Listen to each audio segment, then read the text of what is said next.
Salut Mike, j'espère que ça va bien. On va te présenter l'étape 1 de mélange séparé. L'étape 1 nous a permis de séparer les matériaux grossiers. Donc, ils nous ont permis de séparer principalement le calcaire et la fluorite. Comment on a fait pour faire ça? Bien sûr, on a fait une colonne de tamis qu'on a envoyé au tamissage pendant la très longue période de 5 minutes. On a des très bons résultats, là, vraiment tout notre matériau grossier, comme particulièrement le fluorite, vraiment, il n'y avait aucune fluorite calcaire, aucune fluorite en bas de 2,5 microns. Donc ça nous a permis de vraiment faire la première séparation. Donc, colonne de tamis pendant 5 minutes, très bon résultat. Coupé.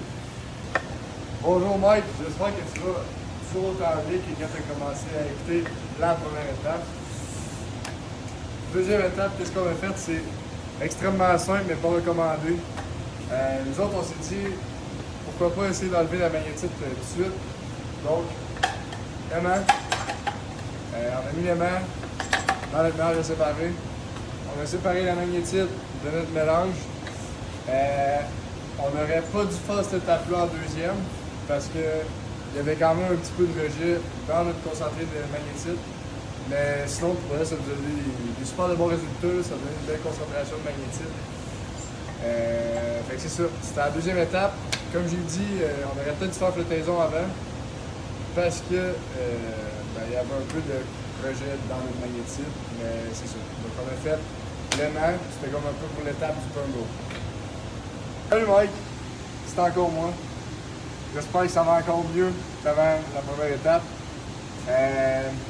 Mon petit bébé ici, la machine pour la flottaison. Comme vous pouvez vous en douter, troisième étape, flottaison.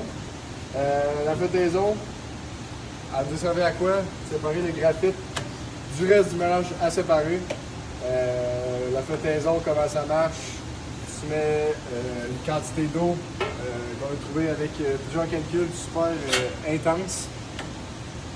Donc c'est ça, tu mets une quantité d'eau, tu mets ton mélange séparé, tu mets moussant collecteur, désolé.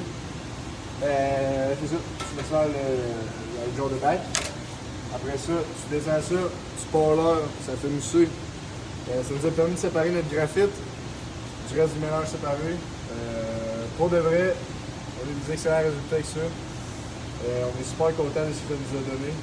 En tant qu'équipe, on est super fiers aussi de voir notre travail progresser autant bien. Je pense que c'est ça, vraiment, il faut continuer à travailler fort. Puis quand tu fais des choses simples, je pense que c'est là que les bonnes choses peuvent arriver. Fait que je pense qu'on a fait des choses simples en faisant la flottaison, puis les bonnes choses sont arrivées parce qu'on a une bonne concentration. Coupé. Bonjour, on est présent pour malheureusement la dernière étape. On sait que c'est un travail qui est passé extrêmement vite, en bonne compagnie bien sûr. Je pense qu'il y a toute bonne chose à vous faire malheureusement. Donc, dernière étape. Table à secousse, aussi nommée table secouante. Alors, on s'en blague. La table à secousse, on a pu séparer la pyrite et. Oui, action!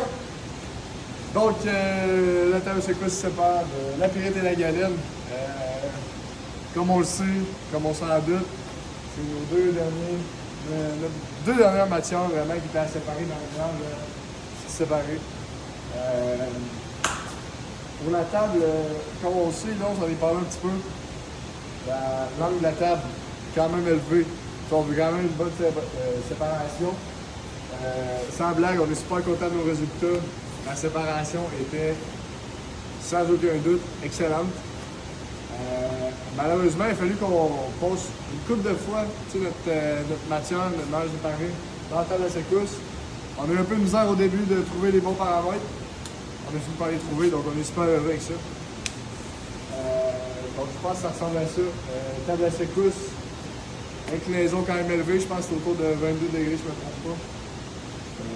C'est ça, super content de la séparation. Ça a vraiment bouclé la boucle pour notre projet vraiment séparé. Donc ça ressemble à ça. Avant, je veux juste remercier toutes les personnes du cégep qui nous ont permis de travailler dans le laboratoire.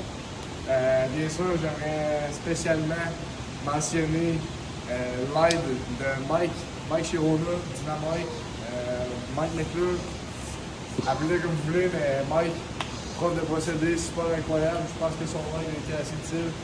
Je pense que sa blague, c'est un modèle. C'est un gars qui aime ce qu'il fait et qui est là pour tremper de sa passion. Je pense que c'est incroyable. En finissant, je pense que j'ai pas le choix de ne pas oublier mon coéquipier, mon ami, mon apprenti, mon jeune loup, Tommy Cabot. Tommy qui a été mon coéquipier de laboratoire pendant tout le projet. Je pense que c'est vraiment le genre de gars que tu vas avoir dans ton équipe. Je pense que c'est un gars qui travaille fort avec moi, qui va vraiment faire les jeux un petit peu plus compliqués pour toi. Je pense que c'est le genre de gars que tout le monde a besoin de lui dans son équipe. Puis, je pense que vraiment, pour le travail ménage séparé, je pense qu'il a vraiment apporté une touche de physicalité là-dedans. Je pense que c'est le genre de gars que tu veux être avec dans le laboratoire.